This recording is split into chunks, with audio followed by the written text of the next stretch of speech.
Gud, Herren den almægtige, Herren den smukke. I lovede, at I ville hjælpe. Hør os, din trofaste tjenere. I lovede det. Dine evige tjenere, dine udvalgte. Du har halvdelen af dit liv tilbage, og du har aldrig reageret op. Tænker du aldrig over livets mysterier?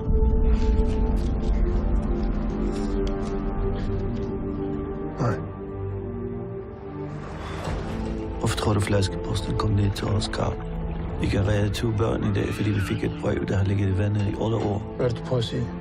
Det var Gud, der sendte os den flaskepost.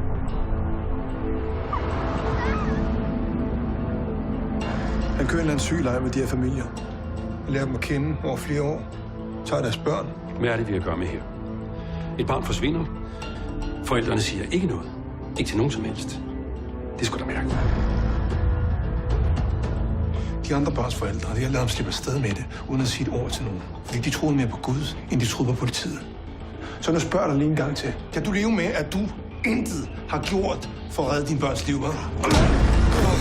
Skal ikke blande jer! Han er ikke kidnapper. Han er seriemorder. Frans. Jo, vi frelser os. Der er en chance for, at vi ikke finder dem eller Karl i live. Du spiller din tid. Jeg tror ikke på Gud. Jeg tror ikke på en skid.